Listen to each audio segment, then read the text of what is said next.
பறைகொண்டு எழுப்பினோம் தூய தமிழரை பறைகொண்டு எழுப்பினோம் என்று பறையடித்த அருமை சகோதரர்களுக்கு நன்றி தெரிவித்துக் கொள்கிறோம். தாய் தமிழ் உறவுகளே, இன்னும் சற்று நேரத்தில் வட சென்னையின் வெற்றி வேட்பாளர் மருத்துவர் அமுதினி அவர்களை ஆதரித்து நாம் தமிழர் கட்சியின் தலைமை ஒருங்கிணைப்பாளர் அண்ணன் செந்தமிழன் சீமான் அவர்கள் உங்களிடத்திலே வாக்கு சேகரிக்க வர உள்ளார். அறிவார்ந்த தாய் தமிழ் உறவுகளே, ஆங்காங்கே கூடியிருக்கும் அனைவரும் வஉசி நகர் மார்க்கெட் அருகில் வருமாறு கேட்டுக்கொள்கிறோம்.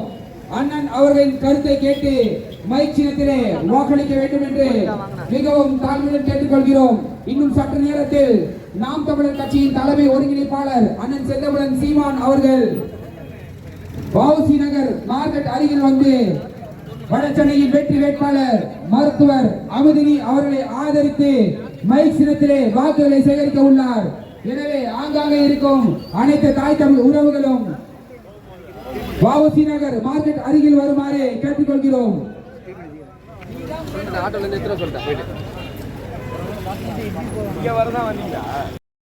ஒவ்வொரு இடத்துலையும் வந்து ஒரு பதாகையும் ஒரு சுவரட்டையும் அடிச்சு ஓட்டினாங்க. என்ன அடிச்சு ஓட்டினாங்க அப்படின்னாக்கா, நமது முதல்வர் ஸ்டாலின், நமது நாடாளுமன்ற உறுப்பினர் கலாநிதி வீராசாமி, நமது எம்எல்ஏ எபினன்ஸ், அப்ப நமது கவுன்சிலர் யாரு அப்படின்னு கேட்டாங்க. சரி, கவுன்சிலர் நீங்க ஆயிட்டீங்க, கவுன்சிலர் நீங்க வெற்றி பெற்றீங்க. நீங்க வெற்றி பெற்று என்ன செஞ்சீங்க? நீங்க வட சென்னைக்கு என்ன செஞ்சீங்க? ஆர்கே நகருக்கு என்ன செஞ்சீங்க? அல்லது நீங்க சார்ந்திருக்கு வட்டத்துக்கு என்ன செஞ்சீங்க? வெள்ளத்துல தத்தளிச்சோம், யார் ஓடி வந்து பார்த்ததுங்கள? வெள்ளத்துல தத்தளிக்கும் போது நீங்க வரல. எதை எந்த ஒரு விஷயத்தையும் நாம் தமிழர் கட்சி மட்டும்தான் பார்க்கணும். இந்த இதே இடத்துல நாம் தமிழர் கட்சி பிள்ளைகள் தான் ஓடி வந்து காவா அடைச்சிருக்கா, மழை வெள்ளத்தினால காவா அடைச்சிருக்கா, இல்ல உணவு சாப்பிட உணவு இல்லையான்னு கேட்டு கேட்டு உங்களுக்காக சேவை செய்தது நாம் தமிழர் கட்சி. அந்த உரிமையில நாங்க இங்க வந்து உங்க இடத்துல வாக்கு சேகரிச்சு கொண்டிருக்கிறோம். அறிவார்ந்த தமிழ் சமூக மக்கள் சிந்திச்சுக்கணும். இது உங்களுக்கு கொடுக்கப்பட்டிருக்க கடைசி வாய்ப்பு. மறுபடியும் நாம் தமிழர் கட்சியை தாண்டி நீங்க வேற கட்சி, ஒருவேளை அண்ணா திமுக ரெண்டு கட்சிக்கும் போட்டீங்கனாலும் மீண்டும் இந்த ஆட்சி கட்டில் அமர போறது பிஜேபி தான். ஏன்னா பிஜேபி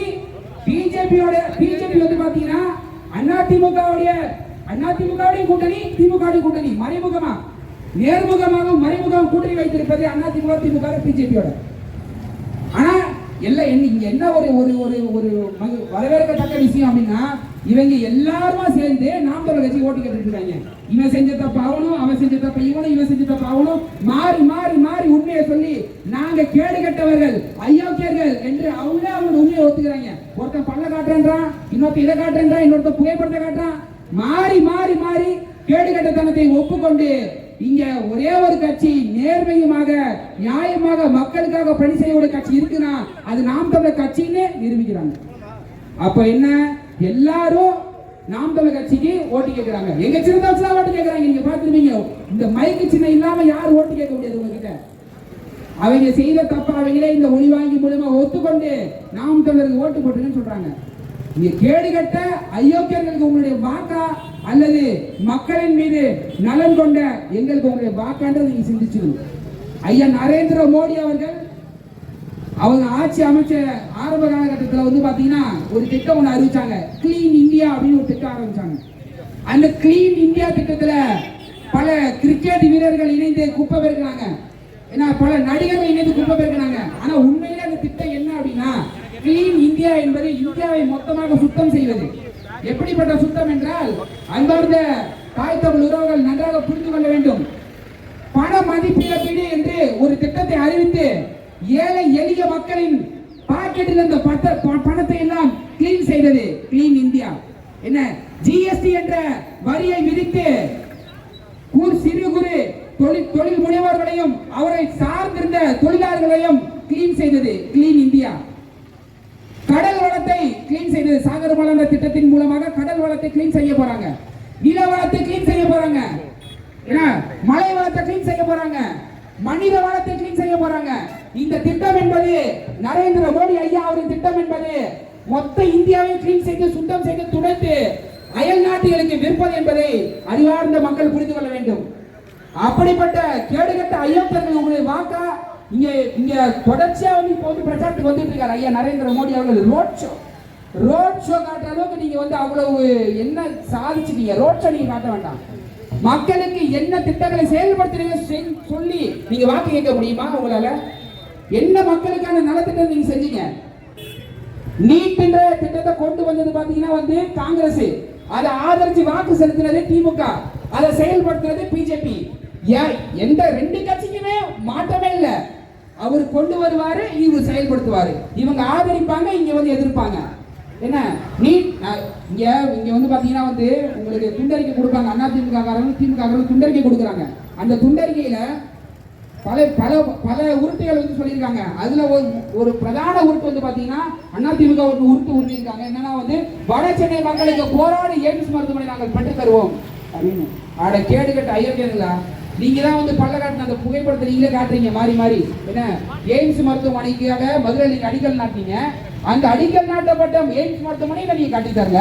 நீங்க வட சென்னை மக்களுக்கு நாங்கள் போராடி எய்ம்ஸ் மருத்துவமனை பெற்று தருவோம்னு அண்ட புழுகு ஆகாச புழுகு அதுல அதிமுக வாக்குறுதி இல்ல. அதே மாதிரி இந்த பக்கம் திமுக என்ன போட்டுறீங்க? இவங்களோட முன்னாள் தேர்தல் வாக்குறுதியை பாத்தீங்கன்னா வந்து ஐயா பள்ளிவேல் தியாகராஜன் என்று போய் கேட்கும்போது என்னங்க மகளிர் உரிமை தொகை எப்ப கொடுப்பீங்க? நாங்க டேட் மென்ஷன் பண்ணிருக்கோமா? சொல்லுங்க. Date mention பண்ணிருக்கோமா? அவர் பத்திரிகையாளர் பார்த்து கேட்கிறார், டேட் மென்ஷன் பண்ணிருக்கோமா சொல்லுங்க அப்படின்னு அவர் ஆங்கிலத்துல கேட்கிறாரு. அப்போ இவங்க எவ்வளவு பெரிய பித்தலாட்டக்காரங்க நிரூபிச்சுட்டாங்க ஏற்கனவே. இப்ப மீண்டும் வந்து பாத்தீங்கன்னா பெட்ரோல் விலை 75, டீசல் விலை 65. அப்ப நீங்க கேட்பீங்க, ஐயா பெட்ரோல் விலை 75 தரீங்களா? பெட்ரோல் விலை 75 தர்றோம், உங்களுக்கு 1/2 லிட்டர் தர்றோம், இல்லனா 1/4 லிட்டர் தர்றோம், இல்லனா 100 ml தர்றோம். எங்க நான் எத்தனை ml நாங்க அதை வந்து போட்டிருந்தோம் நீங்க பாத்தீங்களா? 1/2 லிட்டர் போட்டோமா 1 லிட்டர் போட்டோமா? நாங்க 1/2 லிட்டர் தான் போடவே இல்லையே. அதனால நாங்க 1/2 லிட்டர் கொடுத்தாலும் நீங்க கேட்க கூடாது. 75 ரூபாய்க்கு பெட்ரோல், அது 1/2 லிட்டரா 1 லிட்டரா நீங்க கடை கேட்க கூடாது எங்ககிட்ட. அப்போ அதேதான் டீசலும். என்ன டீசல் அதேதான் 65 ரூபாய். ஐயா 65 டீசல் கேட்டீங்கன்னா நாங்க எத்தனை லிட்டர்னு சொன்னோமா உங்ககிட்ட? சொன்னமான்னு கேட்பாங்க. இங்க பாருங்க, நீங்க சுத்தி இருக்கிற எல்லாரும் வந்து நல்லா கூர்மையா கவனிச்சுக்கங்க. உங்களுடைய மொழியில நான் பேசுறேன், எளிமையா பேசுறேன். என்ன இங்க அடுக்கு மொழி வசன மொழிலாம் இல்ல. நீங்க நல்லா கவனிச்சுக்கங்க. 65 ரூபாய்க்கு டீசல் 1/2 லிட்டர் 1 லிட்டர் கேட்க மாட்டேன். என்ன நிச்சயம் இருக்கு? நீ கேட்டாள் தானே 1000 ரூபாய் மகளிர் உரிமை தொகைன்னு சொல்லும் போது எப்ப டேட் நாங்க மிச்சமான கேட்டாள் தானே? நீ கேட்டியா இல்லையா? அப்ப இதை கேட்க மாட்டேன். என்ன நிச்சயம்? உன்னுடைய வாக்குறுதிகள் வெத்து வாக்குறுதிகள் தெரியுது. எப்போ நீ வந்து என்ன சொன்ன? அமித்ஷா வந்து வாக்குறுதி கொடுத்தா 15 லட்சம் வந்து எங்களுக்கு வங்கி கணக்கில் செலுத்துவீங்கன்னு சொல்லி சொன்னாரு. அப்புறம் அது என்ன சொன்னாங்க? தேர்தல் ஜூம்லா. அந்த மாதிரி தேர்தல் ஜூம்லா, திமுகவின் தேர்தல் ஜூம்லா. இது அண்ணா திமுகவின் தேர்தல் ஜூம்லா. இவரு பல வாக்குறுதிகள் வந்து துண்டெழுதி எடுக்குவாரு. இதுல ஒரு புகைப்படம் இருக்கு. இவர் யாருன்னு யாருக்கு தெரிஞ்சது வாய்ப்பே இல்லை. முன்னாடி தலைவர் தான் கலாநிதி வீராசாமி. இதுல வந்து பாத்தீங்கன்னா இலங்கை தமிழருக்கு இந்திய குடியுரிமை. இது வந்து ஒரு திமுக இங்க இங்க மீனவ மக்கள் இருப்பீங்க. மீனவ மக்களுக்கான உறவினர்கள் இங்க இருப்பீங்க. உங்க எல்லாருக்குமே நல்லா தெரியும், கச்சத்தீவை இழந்த போது ஆட்சியில் இருந்த என்ன யோக்கியர்கள் யாரு? என்ன இலங்கை கிட்ட கச்சத்தீவை தூக்கி கொடுக்கும்போது ஆட்சியில் இருந்த யோக்கியர்கள் நீங்க தான். என்ன இப்ப வந்து சரி, இன்னொன்னு வெளியுறவுத்துறை அமைச்சர் சொல்றாரு. என்ன சொல்றாருன்னா, கடந்த 20 ஆண்டுகளில் ஏறக்குறைய 6000க்கும் மேற்பட்ட மீனவர்கள் கொல்லப்பட்டிருக்காங்க. 20 ஆண்டு கணக்கு நீ சொல்லல. நீ சரியான ஆம்பளை இருந்தா 10 ஆண்டு கணக்கு சொல்லு. 10 ஆண்டு யார் ஆட்சியில் இருந்த? மத்தியில வேற யாராவது இருந்தாங்க ஆட்சியில? சரியான ஆம்பளை நீ வெளியுறவுத்துறை அமைச்சர், எல்லாரும் உன்னை பாராட்டுறாங்கல்ல, நீ சொல்லு. 10 ஆண்டுகளில் எத்தனை மீனவர்கள் கொல்லப்பட்டாங்க? நீ தானே ஆட்சியா இருந்தப்போ நீ என்ன புடிக்கிட்டு இருந்த? தேர்தல் வரும்போது இது தேர்தலுக்காக செய்யப்படுவது இல்லை, நாங்கள் கச்சத்தீவை இப்போது பேசுவது தேர்தலுக்காக இல்லை. யாரிடம் நீங்க புறா விடுறீங்க? யாருக்கு புறா விடுறீங்க? 10 ஆண்டுகளில் நீங்க செய்யறது என்ன? அதை சொல்லு. 10 ஆண்டுகள் மீனவர் எத்தனை மீனவர்கள் சுட்டுக் கொல்லப்பட்டிருக்கான்? எத்தனை மீனவர் சிறை பிடிச்சிருக்கான்? எத்தனை மீனவர் படகு வந்து பறிக்கப்பட்டிருக்கு? திரும்பி வாங்கி தர துப்பு இல்ல. 10 ஆண்டு 20 ஆண்டு கணக்கு நீ போயிட்ட. சரி, 20 ஆண்டு 10 உனக்கு முன்னாடி 10 ஆண்டு வந்து நம்ம வச்சுப்போம். இதுதான் காங்கிரஸ் தான் வச்சுப்போம். அதன் பிறகு பிஜேபி தானே. நீ என்ன பண்ணிட்டு இருந்த? தேர்தல் வரும்போது மட்டும் இல்ல கச்சத்தீவை தூக்கி கொடுத்துட்டாங்க. அப்ப திமுக தான் இருந்தது. நீங்க என்ன செய்து கொண்டிருந்தீங்க? 10 ஆண்டு நீங்க என்ன செஞ்சு கொண்டிருந்தீங்க? அப்ப அதுக்கான விளக்கம் நீங்க தரணும்ல. அதுக்கான விளக்கம் நீங்க தந்திருந்தீங்கன்னா நீங்க சரியான 20 ஆண்டுகள டேட்டா எடுத்து வந்து நீங்க பேசுறீங்க. நீங்க இருக்கிற மீனவ சொந்தங்கள், மீனவ உறவினராக இருக்கிற எல்லாருக்கும் தெரியும், இதை தாரை வார்க்கப்பட்டது திமுக இங்க ஆட்சியில் இருக்கும்போது, காங்கிரஸ் அங்க ஆட்சியில் இருக்கும்போது.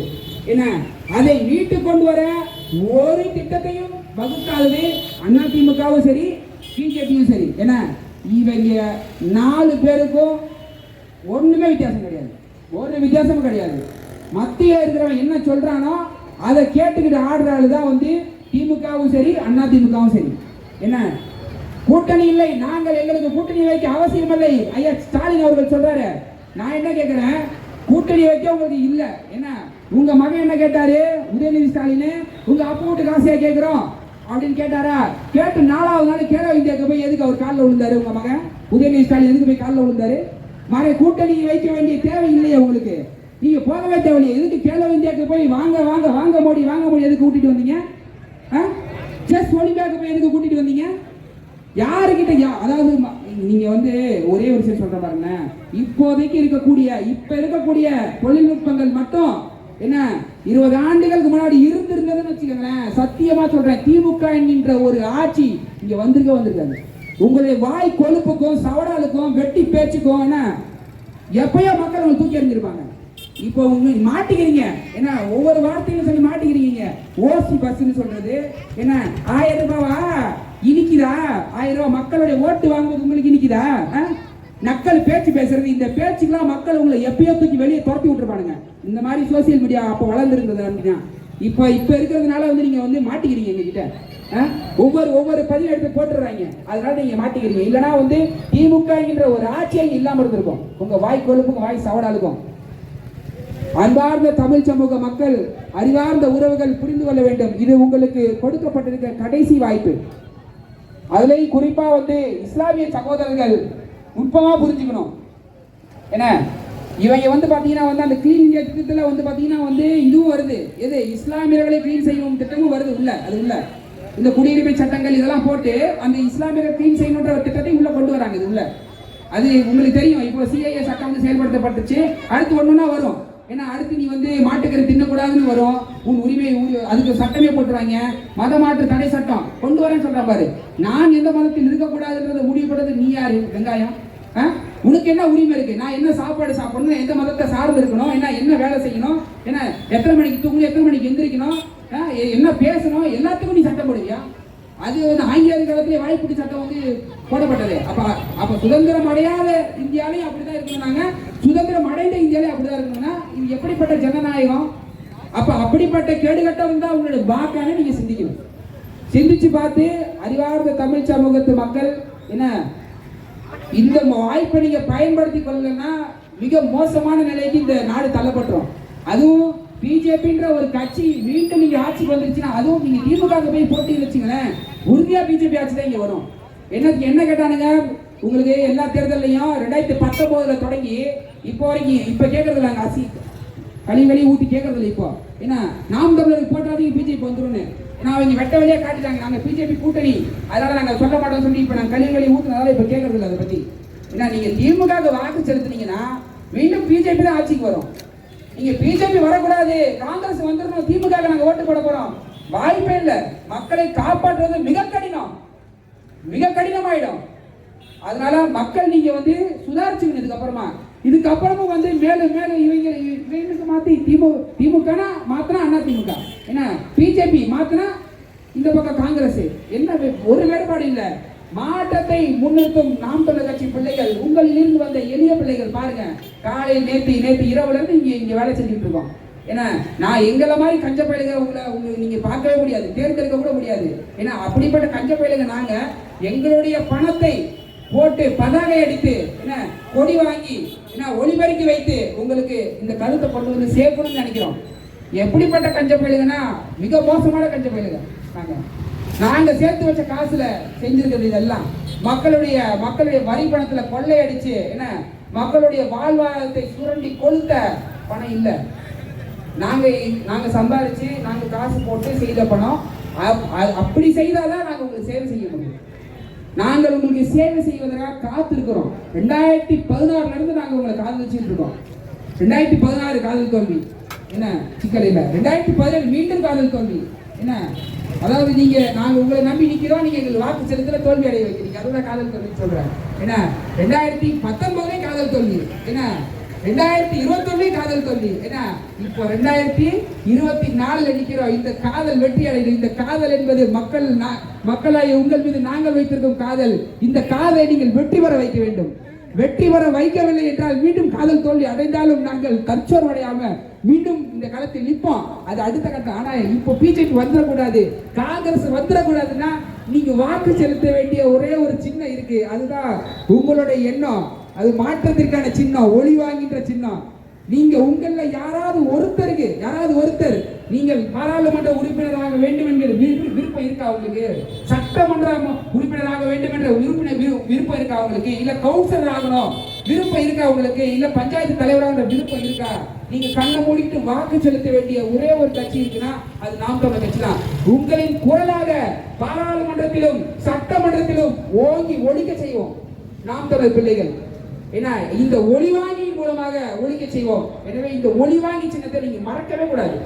நீங்க இப்ப நாங்க ஆரம்பிச்சோம், எங்க பரப்புரை பிரச்சாரத்தை நாங்க ஆரம்பிச்சிட்டோம். ஆனா ஏன் இந்த மத்த கட்சிக்காரர் ஆரம்பிக்கலன்னா, எப்படியோ கடைசி நேரத்துல காசு கொடுத்தா மக்கள் எனக்கு வாக்கு செலுத்திடுவாங்கன்ற ஒரு அற்ப நம்பிக்கை என்ன. ஆனா இந்த முறை அது செல்லவே செல்லாது. ஏன்னா காசு நீ கொடுத்தாலும் அது எங்க காசு தான். நாங்க அப்படிதான் பரப்புரை பண்ணிட்டு இருக்கோம். உங்ககிட்ட காசு கொடுத்தா வாங்கிக்கிட்டு நாம் தமிழருக்கு வாக்கு செலுத்துங்க. ஏன்னா உங்ககிட்ட இருந்து கொள்ளடிச்ச பணம் அது. ஏன்னா உங்களுடைய வரி பணம். நீங்க அன்றாட செலவு செய்யற எல்லா விஷயத்தையும், காய்கறிக்கு மட்டும்தான் ஜிஎஸ்டி இல்ல. ஏன்னா அதுக்கு கூட கப்பம் கட்டி தான் இங்க எப்படி டோல் கட்டி தான் இங்க விலைவாசி உயர்ந்து வருது. அதனால அதுக்கும் வரி தான் நீங்க கட்டுறீங்க. என்ன அப்போ எல்லாத்துக்கும் வரி கட்டுற அந்த வரி பணத்தை அவங்க கொளுத்து இது பண்ணிடுறாங்க. அதனால நாங்க என்ன கேட்கிறோம்னா, உங்களில் இருந்து வந்த எளிய பிள்ளைகள் நாங்கள் உங்களுக்காக குரல் கொடுக்கணும், பாராளுமன்றத்தில் குரல் கொடுக்கணும் நீங்க நினைச்சீங்கன்னா நீங்க வாக்கு செலுத்த வேண்டிய ஒரே ஒரு சின்னம் அது மைக் சின்னம் அப்படின்றத நல்லா நினைவு வச்சுக்கோங்க. இது உங்களுக்காக கொடுக்கப்பட்டிருக்க கடைசி வாய்ப்பு. திரும்ப நான் என்ன சொல்றேன்னா, நீங்க மாற்றம்ன்ற பேர்ல 10 ஆண்டு ஆட்சி வெறியில இருக்கிறவங்க ஆட்சி கொடுக்காதீங்க. அதே போல திமுக 10 ஆண்டு ஆட்சி வெறியில இருந்தா இப்ப 2 ஆண்டு ஆட்சி இரட்டிப்பு மகிழ்ச்சி. செருப்பால அடிக்கணும். 2 ஆண்டு ஆட்சி இரட்டிப்பு மகிழ்ச்சி தான். தூத்துக்குடியில மக்கள் 50 நாளா வெள்ள வடியில கத்துறாங்க. அந்த வெள்ளத்தை வடிவது திட்டம் இல்ல அவங்கிட்ட. ஏன்னா இங்க 10 நாளா மனைவியில பாத்தீங்கன்னா எண்ணெய் கசிந்து அது சரி செய்ய முடியாம ஏறக்குறைய பாத்தீங்கன்னா 20 நாளுக்கு மேல நடந்துருச்சு. ஏன்னா அப்போ மக்களாகி நீங்க சிந்திக்கணும், 2 ஆண்டு ஆட்சி இரட்டிப்பு மகிழ்ச்சியா இல்ல 2 செருப்பு வச்சுங்க இவங்க 2 கட்சி அடிக்கணும்ன்றதை நீங்க முடிவு பண்ணிக்கணும். ஏன்னா அதனால இது எளிய பிள்ளைகள் குரலாக உங்ககிட்ட நாங்க ஒழிச்சுட்டு இருக்கோம். வருவாங்க, எவ்வளவு கூட்டத்தை கூட்டிட்டு வந்தாலும் அசராம நீங்க நாம் தமிழர் கட்சிக்கு வாக்கு செலுத்துங்க. ஒரு முறை எங்களுக்கு வாக்கு செலுத்தி பாருங்க. இந்த நாட்டை இந்த உலகத்தினுடைய தலை சிறந்த நாடாக மாற்றுவதற்கான முழு வேலையும் நாம் தமிழர் கட்சி ஈடுபடும் செய்யும் அப்படின்றத நீங்க புரிஞ்சுக்கணும். ஏன் எதுக்காக இவ்வளவு நேரம் இந்த வேலைகளுக்காக நாங்க ஏன் இவ்வளவு மெனக்கறோம் அப்படின்னா, எப்படியாவது எங்கள் கருத்தியலை உங்களிடத்தில் கொண்டு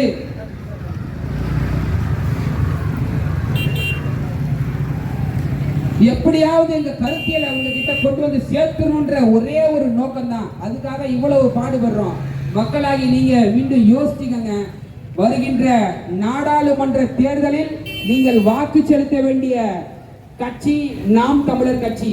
உங்களுடைய வேட்பாளர் மருத்துவர், படித்தவர், பண்பானவர் மருத்துவர் அமுதினி அவர்களுக்கு நீங்க மைக்கு சின்னத்துல வாக்கு செலுத்துங்க. அந்த வரிசை பெட்டி, அந்த இவிஎம் மிஷின் இருக்கு இல்லைங்களா, அந்த எந்திரம், அதுல பாத்தீங்கன்னா சரியா 5வது இடத்துல நம்மளுடைய சின்னம் இருக்கு. முதல் பெட்டிலேயே வந்துடும் சின்னம். அந்த சின்னத்துல நீங்க செலுத்த போற வாக்கு இந்த நாட்டுடைய தலையெழுத்தே மாத்திரும். நீங்க பாருங்க, இந்த தேர்தலில் நான் வெற்றி பெற்ற 2026 நாம் தமிழரை தவிர்த்து இந்த மற்றவை குற்றவையெல்லாம் நீங்க போட முடியாது. நாம் தமிழர் ஒரே ஒரு கட்சி தான் ஆக பெரும் கட்சியா இங்க இருக்கும். அதுக்காக நீங்க நாம் தமிழர் கட்சியினுடைய மைக் சின்னத்துல வாக்கு செலுத்தி அருமை அக்கா மருத்துவர் அமுதினி அவர்களை பெரும்பாலான வாக்கு வித்தியாசத்தில் வெற்றி பெற செய்து பாராளுமன்றத்திற்குள்ளே உங்கள் குரலாக ஒலிக்க வைக்க வேண்டும் என்று வேண்டி விரும்பி கேட்டுக்கொள்கிறேன். நன்றி, வணக்கம். நாம் தமிழர்.